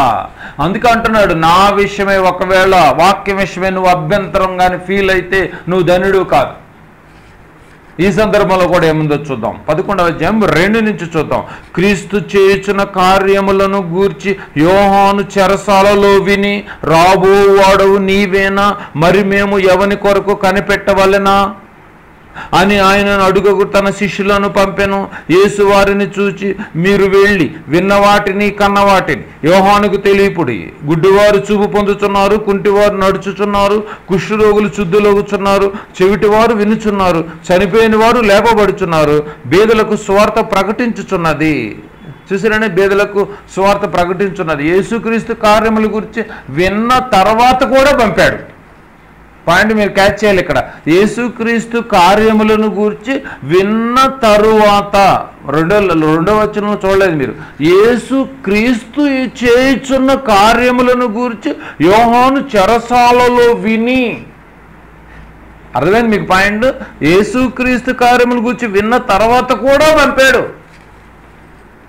అర్థమైన తర్వాత కూడా అభ్యంతరపడుతున్నాడు. చూడండి, దేవుని గురించి విని, బాప్తిసం గురించి విని, రక్షణ గురించి విని, మారు మనసు గురించి విని, పరిశుద్ధాత్మ గురించి విని, దెయ్యం గురించి విని, నరకం గురించి విని, పరలోకం గురించి విని, అంతా విన్న తర్వాత కూడా నువ్వు ఇంకా మళ్ళీ ఆ డౌటా కొనసాగించకుండా పరుగు పందెంలో ఓపికతో నడవాల్సింది పోయి ఇంకా నువ్వు అభ్యంతరకరంగా ఫీల్ అవుతున్నావా? అభ్యంతర పడనివాడే ధన్యుడు. ఈ పరుగు పందెంలో నువ్వు అంతం వరకు నువ్వు కొనసాగుతూనే ఉండాలి. యోహాను అభ్యంతర పడుతున్నాడు. విన్న తర్వాత కూడా ఆయన కార్యక్రమాలు, విన్న తర్వాత కూడా మనకు కూడా ఆయన కార్యక్రమాలు, పాపలోకంలో ఉన్నటువంటి మనవల్ని, పాప కోపంలో కొట్టుకుపోతున్నటువంటి మనవల్ని, ఇదిగో ఆయనకు కుమారుని రక్తం ద్వారా మనం బయటికి లాగాడన్న సంగతి మనం విన్నాం, మారు మనసు పొందాం. తర్వాత కూడా ఇంకా నువ్వు ఆయన మాటలు నిరాకరించి పెడచెవుని పెట్టి వచనాలన్నీ బైబిల్లో ఉండి కూడా నువ్వు పరిశోధించకుండా శోధించే ఆలోచనలో ఉంటే, ఇగో నా విషయమై అభ్యంతర పడని వాడే ధన్యుడు అని ఎంత చక్కగా చెప్తుందో చూడండి బైబిల్. కనుక ఇదిగో బేదలకు సువార్త ప్రకటించున్నది అంటే బోధ చేస్తున్నాడు కదండి, బోధ చేస్తున్నాడు. స్వార్థ బేదలకు ప్రకటించుచున్నది అంటే బోధ చేస్తున్నప్పుడు పంపాడు. ఇగో బోధ నడుస్తుంది కదా, బోధ నడుస్తున్నప్పుడు యోహాను శిష్యులు వచ్చారు. ఆయన బోధ నడుస్తున్నప్పుడే జరుగుతుంది. మీరు బాగా గమనించాలి ఇక్కడ. ఇప్పుడు మొదటి సందర్భంలో బోధ జరుగుతుందా, వచ్చి ఏం చేశారు? డిస్టర్బ్ చేశారు. రెండో సందర్భంలో ఏం చేశారు? శాస్త్రుల పరిచయాలు డిస్టర్బ్ చేశారు. ఇప్పుడు మూడో సందర్భంలో కూడా యోహాను గారు డిస్టర్బ్ చేస్తున్నారు. ఎవరిని? యేసు ప్రభుని. ఎవరి ద్వారా? ఆయన శిష్యుల ద్వారా వచ్చి డిస్టర్బ్ చేస్తున్నారు. అదే జరుగుతుంది. చూడండి ఎంత కరెక్ట్గా ఉందో చూడండి. యేసు వారిని చూసి, ఇదిగో కార్యక్రమాలను గురించి యోహాను చెరసాల్లో విని, రాబోవాడు నీవేనా, మేము ఎవరి కొరకైనా కనిపెట్టినని ఆయనను అడుగగా తన శిష్యులను పంపాడు. యేసు వారిని చూసి, మీరు వెళ్ళి విన్నవాటిని కన్నవాటిని యోహానుకు తెలియచేయుడి అని అలా జరుగుతుండగా 5 చివరిలో చూడండి. చెవిటి వారు వినుచున్నారు, చనిపోయిన వారు లేపబడుచున్నారు, బేదలకు సువార్త ప్రకటింపబడుచున్నది. చూస్తున్నారుగా మీరు? బోధ మధ్యలో వచ్చారు చూడండి, స్వస్థతలు చేస్తున్నప్పుడు వచ్చారు చూడండి, అనంత కార్యక్రమంలో జరుగుతున్నప్పుడే వచ్చారు. అంటే అభ్యంతరపరుస్తున్నారు. ఈయన కాదా? ఇంకా డౌట్. మళ్ళీ ఈ డౌట్లోనే వస్తుంది ఎవరికి? శాస్త్రుల పరిచయాలు కాదు, మళ్ళీ ఇక్కడ సీనియర్లకి. యేసు ప్రభు కంటే ముందు వచ్చినటువంటి యోహాను గారికి డౌట్ వచ్చింది. వాళ్ళకి శిష్యులకు చెప్పి మరీ పంపించాడు, నా విషయమే అభ్యంతరం పడితే ఇప్పటికైనా. ఏమంటే చనిపోయిన వాళ్ళని తిరిగి లేపటం అనేది ఈ ప్రపంచంలో ఎవరైనా చేశారండి? ఏమండి ఈ జాలదా సూచిక్రియ? ఇంకే మళ్ళీ ఎవరైనా రావాలా? ఈ ప్రపంచంలో ఎవరైనా లేపిన వాళ్ళు ఉన్నారా? అంతకుముందు ఎవరైనా లేపిన వాళ్ళు ఉన్నారా? లేరు. ఇంకెవరైనా లేకపోయే వాళ్ళు ఉన్నారా ఫ్యూచర్లో? అంతకు ముందైనా తర్వాతైనా కూడా ఎవరు లేపాలి? యేసుప్రభువే లేపాలి. అది జరుగుతుంది లైవ్. అంత తెలిసి కూడా నువ్వు అజ్ఞానిగా మారిపోతున్నావేమో, అయితే నువ్వు అభ్యంతరకరంగా మారిపోతున్నావు. అయితే అభ్యంతర పడని వాడే ధన్యుడని చూడండి. బోధ మధ్యలోనే జరుగుతుంది చూడాలి. ఇవన్నీ బోధ మధ్యలోనే జరుగుతుంది. శిష్యులు చాలా సీనియర్లు అనుకున్న వాళ్ళకి అర్థం కావట్లేదు. విన్నారు చూశారు అయినా కూడా బల్బులు వెలగట్లేదు. మత్తయి 11వ అధ్యాయం 6వ వచనం కూడా చూడండి. 6వ వచనం, మరియు నా విషయమై అభ్యంతర పడని వాడు ధన్యుడని ఉత్తరం ఇచ్చాను. ఇంత జరుగుతున్నా కూడా, మీరు ఇంత తెలిసినా కూడా ఇంకా నా విషయమై అభ్యంతర పడుతున్నట్టు మీరు ధన్యులు కాదు. అభ్యంతర పడని వాడే ధన్యుడని చూడండి. మరియు నా విషయమై అభ్యంతర పడని వాడు ధన్యుడు. ఆలోచించండి, ప్రారంభంలో వచ్చినటువంటి మనము అప్పుడెలా ఉన్నాం, ఇప్పుడు ఎలా ఉన్నాం బాగా గమనించాలి. బాప్తిసం తీసుకున్నటువంటి తొలినాళ్ళలో అప్పుడెలా ఉన్నాం, ఇప్పుడు ఎలా ఉన్నాం ఎప్పటికప్పుడు ఆలోచించుకోవాలి. లేకపోతే అభ్యంతరకరంగా మారిపోయి సులువుగా చిక్కులు పెట్టు పాపానికి మనం ఏమైపోతాం? దగ్గరైపోతాం. పరుగు పందెంలో వెనకబడిపోతాం. అభ్యంతర పడేటటువంటి పరిస్థితులు యోహాను గారికి వచ్చినాయి. యోహాను గారి శిష్యులకు కూడా వచ్చారు. అంత పెద్ద సీనియర్లకే అభ్యంతర ఆలోచన వచ్చినప్పుడు మనం ఇంకెంత జాగ్రత్తగా ఉండాలి? అర్థమవుతుంది లేదు. కానీ ప్రభులు వారు అంటున్నారు, నా విషయమై అభ్యంతర పడిన వాడే ధన్యుడు. లేకపోతే ఇదిగో చిన్నగా మెల్లమెల్లగా సులువుగా చిక్కులు పెట్టి పాపాలకు ఏమైపోతారు? ఇక ప్రతిదానికి అది చిన్నదే, సులువుగా అసలు అరే ఇంత చిన్నదానికి పడిపోయారేంట? పాపంలో పడిపోయే ప్రమాదం ఉంది. సులువుగా పడిపోతారంట. సులువుగా ఎక్కడ పడిపోతారు? చిక్కుల్లో పడిపోతారంట. సులువుగా చిక్కుల్లోకి వెళ్ళిపోతారంట. చివరికి ఏంటి? నా విషయమై అంటే ముందు వినలేదా మీరు? శాస్త్రుల పరిచయాలు, ధర్మశాస్త్రంలో ఉన్నాయి ఆన్సర్లు అన్నీ తెలిసినా కూడా శోధన అంటే అభ్యంతర పడుతున్నారు మీరు. అభ్యంతర పడని వాడే ధన్యుడు. ఎంత వార్నింగ్ ఇస్తున్నాడు చూడండి. ఎంత వార్నింగ్ ఇస్తున్నాడు చూడండి. 3 సందర్భాలు చూసినా అభ్యంతరకాలు ఎలా ఉన్నాయి చూసారా? బోధ విషయమై ఎప్పుడు అభ్యంతర పడకూడదు. మనం బోధలో నీకు ఒక కాన్ఫిడెంట్ ఉండాలి, బోధలో ఒక నమ్మకం ఉండాలి నీకు. ప్రభు అంటే, వాక్యం అంటే. ఇంకా నువ్వు నమ్మిన తర్వాత కూడా నువ్వు అటు ఇటు అన్నావంటే ఇప్పుడు నువ్వేమైపోతావు? ధన్యతను పోగొట్టుకున్నట్టే. నా మాట నువ్వు నిరాకరించినట్లే. ఎంత నీట్గా ఉందో చూడండి బైబిల్. మరో సందర్భాన్ని కూడా చూద్దాం. బాగా గమనించాలి. ప్రారంభంలో వచ్చినటువంటి మనం ఇప్పుడెలా ఉన్నాం, అప్పుడెలా ఉన్నాం పరీక్షించుకుంటే తెలిసిపోద్దండి. ప్రారంభంలో చాలా ఆనందంగా ఉంటాం. ప్రారంభంలో చదివే విషయంలో కానీ ఎంతో ఇంట్రెస్ట్గా ఉంటాం. రాను ఏమైపోతాం? ఏముందిలే అన్నటువంటి సీనియారిటీ వచ్చేస్తుంది. ఆ సీనియారిటీలో ఏమైపోతున్నాం? పడిపోయే అవకాశాలు ఎక్కువగా ఉన్నాయి. విన్నవాడు పడిపోతున్నాడు, చెప్పిన ఆయన కూడా పడిపోతున్నాడు. చూడండి, ఇద్దరు, యోహాను గారు కూడా డౌట్ వచ్చింది, శిష్యులకు కూడా. ఆయన చెప్పాడు, వెళ్ళి చేస్తున్నావు అని ఆలోచిస్తున్నారు తప్ప ఇది చూస్తున్నది ఇది 100% ప్రభులు వారే అని ఒక కాన్ఫిడెంట్ రావట్లేదు. అవును, వాక్యం కరెక్టే, ఇదే కరెక్టు అని ఒక కాన్ఫిడెంట్ రావట్లేదు చూడండి మనకు కూడా. అయితే ఇంకా నువ్వు అభ్యంతర పడుతున్నట్టుగానే డౌట్గా ఉంటున్నాడు చూడండి. ఇక్కడ ఈ బోధ వింటున్నావు, ఆ బోధ వింటున్నావు, కానీ ఏ బోధ నీకు క్లారిటీ లేదు. ఇంకా ప్రభు విషయం ఇంకా అభ్యంతరమా? ఇంకా నీకు ఎక్కడికి వెళ్ళాలన్న గురి నీకు దొరకలేదా? పరుగు పందెంలో నీకంటూ ఒక సభ్యత్వం పొందుకోలేదా? అపోస్తుల పరుగు పందెంలో నీకు రాలేదా ఇంకా? అయితే నువ్వు ఎక్కడో అభ్యంతరకరంగా ఉన్నావు. నువ్వైతే ఎక్కడో చిక్కుల్లో పడిపోయావు, సరైన దారిలో నువ్వు ఎంచుకోలేకపోయావు. శాస్త్రుల పరిచయాలు కూడా అలాగే చిక్కుల్లో పడిపోయారు. ధర్మశాస్త్రం మాకు తెలుసు అన్న భ్రమలో పడిపోయి. ఎందుకంటే ధర్మశాస్త్రం వారికే తెలుసు, మరి ఇంకెవరికి తెలియదు. మరి అలాంటి వాళ్ళే చిక్కుల్లో పడిపోగలేంది. అలాంటి సీనియారిటీ ఉన్న యోహాను గారి చెబుతుంటే ఇదిగో శిష్యులు కూడా ఏం ఆలోచించకుండా అజ్ఞానంగా వెళ్ళి అడుగుతుంటే మరి మనం ఇంకెంత జాగ్రత్తగా ఉండాలి? ఎలా పడిపోతామంట? సులువుగా చిక్కుల పెట్టు పాపములో పడిపోకుండా పరుగు పందెములో ఓపికతో పరిగెత్తండి. పడిపోయిన సంగతి కూడా తెలియదంట. చూసారా, ఎన్ని సందర్భాలు చూసినా కూడా యేసు ప్రభు విషయంలో మనం ఎప్పుడూ అజాగ్రత్తగా ఉండొద్దు. బోధ విషయంలో కానీ ఏ విషయంలో కూడా మనం అజాగ్రత్తగా ఉండొద్దని చక్కగా బైబిల్ చెప్తుంది. చూడండి, మరో సందర్భాన్ని కూడా చూద్దాం. లూకాసు సువార్త 10వ అధ్యాయము. లూకాసు సువార్త 10వ అధ్యాయము. లూకాసు సువార్త 10వ అధ్యాయము 38, 39 వచనాలు చూద్దాం. లూకాసు సువార్త 10వ అధ్యాయము 38, 39 చూడండి. లూకాసు సువార్త 10వ అధ్యాయము 38, 39. అంతటి వారు ప్రయాణమైపోవచ్చుండగా ఆయన ఒక గ్రామంలో ప్రవేశించను. మార్త అను ఒక స్త్రీ ఆయనను తన ఇంట చేర్చుకొనెను. ఆమెకు మరియా అను ఒక సహోదరి ఉండెను. ఈమె యేసు పాదాల యొద్ద కూర్చుని ఆయన బోధ వినుచుండెను.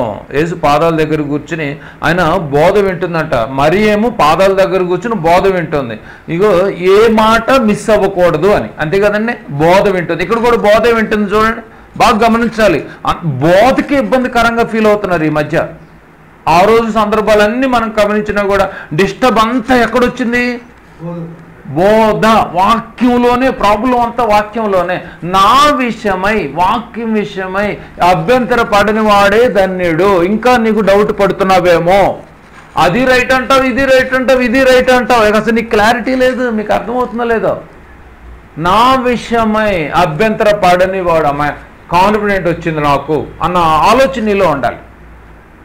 ఎవరో ఏదో చెప్పాం కానీ అక్కడ పరిగెట్టి, ఎవరో ఏదో చెప్పారని అక్కడ పరిగెడతావు.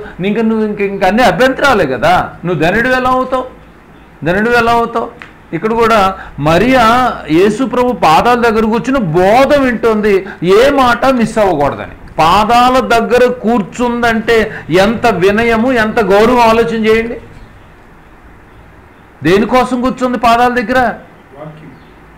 ప్రభు నోటి వెంట ఏ మాట వస్తుందో, ఏమాత్రం అజాగ్రత్తగా ఉంటే ఆయన మన దగ్గరికి రావటమే తక్కువ, మన ఇంటికి రావటమే ఎక్కువ. అసలు మన ఇంటికి రావటం ఏంటి అంటే, ప్రభు ఒకళ్ళ ఇంటికి వెళ్ళేంటి మామూలు విషయం అండి కదండి. జక్కయ్య ఇంటికి వెళ్ళి నేడు నీ ఇంట రక్షణ ఉందనగా అసలు ఆయన చరిత్రలో ఇంక లేదు అని చెప్పి 4 వంతులు రిటర్న్ ఇచ్చి పడేసి రక్షణ కొని తెచ్చేసుకున్నాడు. అబ్బా ఎంత గొప్ప అన్నది ఆ రోజు జక్కయ్యకి అర్థమైంది, ఆ రోజు మరీకి అర్థమైంది. అంటే ఎక్కడ వాక్యం పట్ల అభ్యంతర పడలేదన్నమాట. పాదాల దగ్గర కూర్చుని అన్ని పక్కన పెట్టేసి.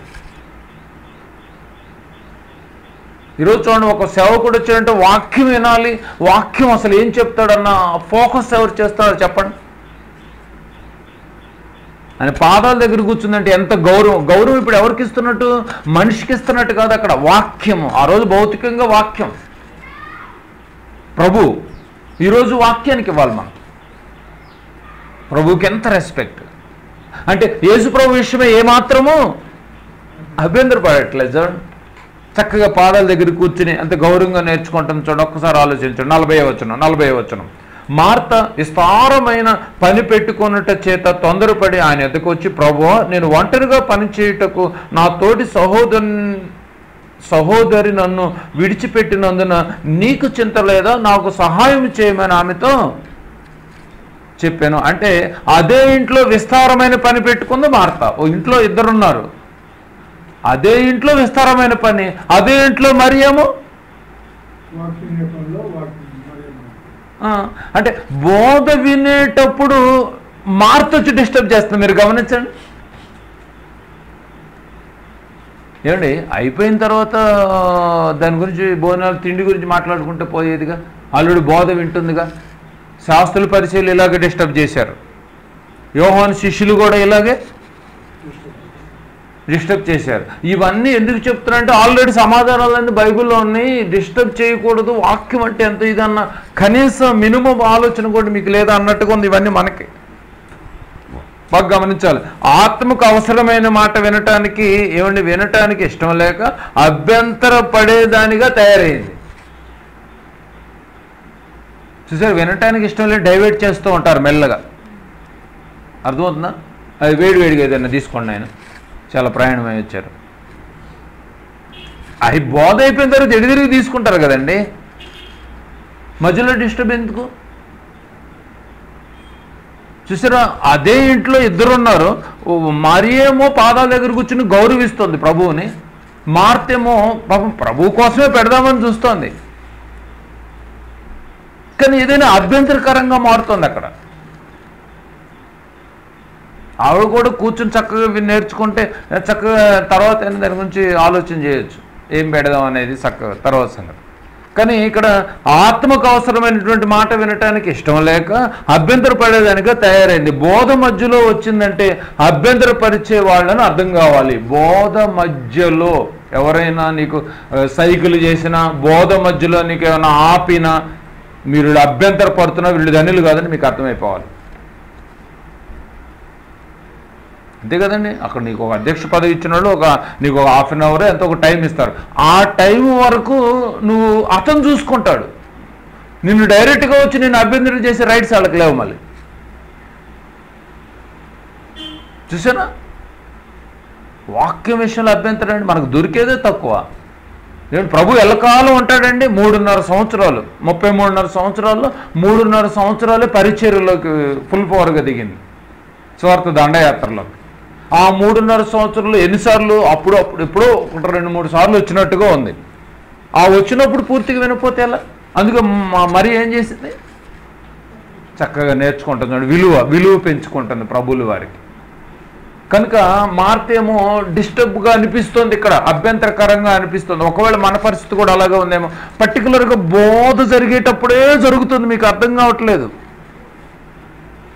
ఇప్పుడు ఎన్ని సందర్భాలు చూసినా కూడా ఈ సందర్భాలు అన్నింటిలో డిస్టర్బ్ ఏ టైంలో అవుతుంది అంటే ఈ బోధ నువ్వు కరెక్ట్గా వింటే నువ్వు మారిపోతావు అన్న సంగతి అపవాదికి తెలుసు. నువ్వు మారిపోతావు, నేను ఇంకా దేవుని కోసం బతకాలని ఒక నిర్ణయం తీసుకుంటావు కదా. అందుకే బోధ వినేటప్పుడే వాళ్ళు అందరూ వచ్చేస్తూ ఉంటారు, డిస్టర్బ్ చేస్తూ ఉంటారు. మీరు గమనించండి, ఎప్పుడు రాని కాల్స్ అప్పుడే వస్తాయి, ఎప్పుడు రాని బంధువులు ఆ రోజే వస్తారు, సండే పూట. ఎప్పుడు జరగని ఫంక్షన్లు సండేనే ఫంక్షన్లు ఉంటా ఉంటాయి. అబ్జర్వ్ చేయాలి మీరు. ఏమంటే మనకు దొరికేదే మనకి కదండి అని చక్కగా ఎంత చక్కగా అంటే వాక్యాన్ని వినాలి. వినటం వలనే కదా మనకేమొచ్చుద్ది, విశ్వాసం వచ్చుద్ది. ఇది ఎక్కడుంది మనకి? రోమపత్రికలో ఉంది 10:17. వినుట వలన విశ్వాసము కలుగును. ఆ వినుట క్రీస్తుని గురించిన మాట వలన కలుగుద్ది. అంటే ఇప్పుడు నువ్వు ఆపేస్తున్నావు చూడండి, ఇప్పుడు మాటను డిస్టర్బెన్స్గా ఉన్నావు చూడండి, మాటకు డిస్టర్బెన్స్ చేస్తున్నావు చూడండి, అంటే అభ్యంతర పరుస్తున్నావు. అభ్యంతర పాడని వాడు ధన్యుడు.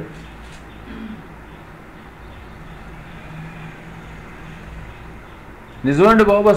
అసలు పెళ్లి టైంలో అయితే అసలు వాక్యం అసలు ఆ రోజు వాక్యం గురించి మాట్లాడకూడదు.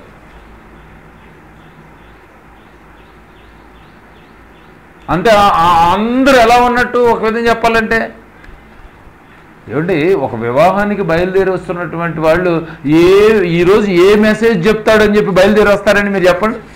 ఇంటి దగ్గర వెజ్జా నాన్ వెజ్జా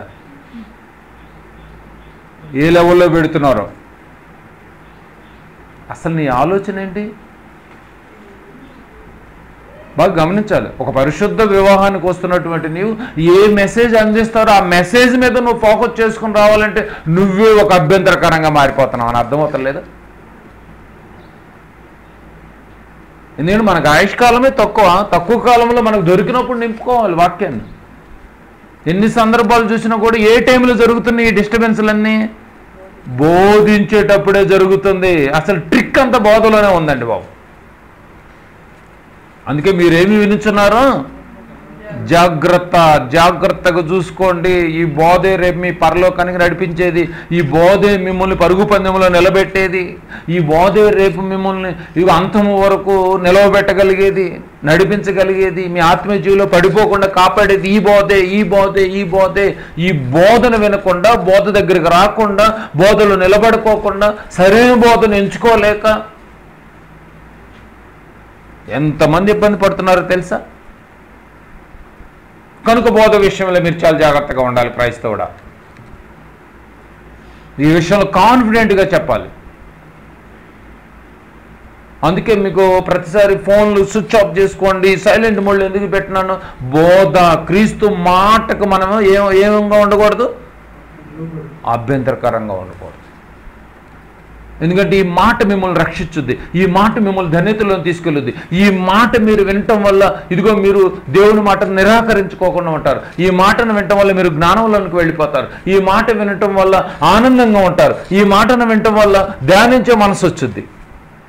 ఈ మాట వినటం వల్ల దుష్టులకు దూరం అయిపోతారు. చూడండి ఎంత బెనిఫిట్ ఉంది చూడండి. ఈ క్రీస్తు మాట ఈ మాటే రేపు ఆత్మను రక్షించేది. ఎందుకంటే ఈ మాట వల్లనే ఈ సృష్టి కలిగింది. మాటకు అంత పవర్ ఉంది. ఆ మాట హృదయం నిండా నింపుకోవాలి మనం. ఇంకా నువ్వు ఆ మాటల విషయంలో అభ్యంతరకరంగా ఉన్నావు అనుకో, నిజంగా ఎంత ధన్యతను పోగొట్టుకున్నావు చెప్పండి. బైబిల్లో అన్నీ ఉన్నాయి, అన్నీ ఉండి కూడా నువ్వు శోధించడానికి వస్తున్నావు. మరో సందర్భాన్ని చూద్దాం. ఏమండి 5వ సందర్భాన్ని చూద్దాం. చివరగా ఇంకో సందర్భాన్ని చూద్దాం. మార్కు సువార్త 6వ అధ్యాయం. అర్థమవుతున్నాడు బోధ విషయంలో మనం ఎలా ఉండాలి? మార్కు సువార్త 6వ అధ్యాయము 6:2-3 వచనాలు చూద్దాం. మార్కు సువార్త 6వ అధ్యాయము 2-3 వచనాలు. విశ్రాంతి దినం వచ్చినప్పుడు ఆయన సమాజ మందిరములలో బోధింపను ఆరంభించను. మళ్ళీ ఏం జరుగుతుంది? బోధ జరుగుతాను. మళ్ళీ బోధింపను ఆరంభించను. అనేకులు ఆయన బోధ విని ఆశ్చర్యపడి, చాలామంది బోధ విన్నారు, ఆశ్చర్యపడి ఎక్కడ చూసి నేను ఏం చేస్తున్నట్టుగా ఉంది, ఎక్కడ చూసినా బోధ చేస్తూనే ఉంటాడు. నువ్వు ఎక్కడికి వెళ్ళినా, ఏ ప్రాంతాలకు వెళ్ళినా కూడా నువ్వు బోధ చేస్తూనే ఉండాలి, బోధిస్తూనే ఉండాలి, చెబుతూనే ఉండాలి సువార్తను. వాళ్ళు వినునను వినకపోయినాను, వాళ్ళు మారినను మారకపోయినాను ఎహెజ్కేలు గారితో చెప్తాడు. నువ్వు చెబుతూనే ఉండు. అలా చెప్పటం వల్ల నీ ఆత్మను రేపు నువ్వు రక్షించుకోగలుగుతావు. ఎందుకు చెప్తున్నాడు అర్థం తెలియనాడు అనుకుంటారు. పద్ధతిగా వాగుతూ ఉంటారండి. ఎప్పుడు వాక్యమే చెప్తాడండి బాబు. ఏదైనా ఫంక్షన్లను కలిసి మాట్లాడుకోవటానికి కూడా ఎందుకు మాట్లాడాలి? నా ఆత్మ నేను రక్షించుకోవాలంటే నేను వాగుతూనే ఉండాలి. అంతే కదండి అర్థం. ఆ వాగుడు క్రీస్తుని గురించిన వాగుడై ఉండాలి. మన లాంగ్వేజ్లో వాగుడు అని అంటున్నాం. సువార్త నువ్వు ఎక్కడికి వెళ్ళినా కూడా అమ్మ వాక్యం యేసు ప్రభు. ఒకవేళ వాళ్ళు ఇబ్బందికరంగా ఉన్నామంటే అభ్యంతర పడనివాడే ధన్యుడు కదా. ఇక్కడ కూడా అదే జరుగుతుంది చూడండి. ఇక చాలా మంది ఏమో ఆశ్చర్యపడుతున్నారంట బోధ విని. ఈ సంగతులు ఇతనికి ఎక్కడి నుండి వచ్చాను క్వశ్చన్ వేశారు. ఈ సంగతులు ఇతనికి ఎక్కడి నుంచి వచ్చాను, ఇతనికి ఇయ్యబడిన ఈ జ్ఞానం ఎట్టిది, ఇతని చేతుల వలన ఇటు అద్భుతములు చేయబడుచున్నవే, ఇదేమి అసలు ఎట్లా చేస్తున్నాడు ఇవన్నీ అని కొంతమంది ఆశ్చర్యపోతున్నారు. చక్కగా అందరూ కొంతమంది చక్కగా ఆశ్చర్యపోతున్నట్టుగా కనపడుతుంది చూడండి. ఇదేమి ఇతడు మరియ కుమారుడు కాడా? ఇక ఎంటర్ అయ్యారు. ఒక బ్యాచ్, కొత్త బ్యాచ్ ఎంటర్ అయింది. మళ్ళీ పైనేమో చాలా మంది ఆశ్చర్యపడుతూ చక్కగా వింటున్నారు. ఇక 3వ వచనంలోకి వచ్చేసరికి ఏమంటున్నారు చూడండి. ఇతడు మరియ కుమారుడు కాడా? ఇటు తేల్చేస్తున్నారు చూడండి. ఇక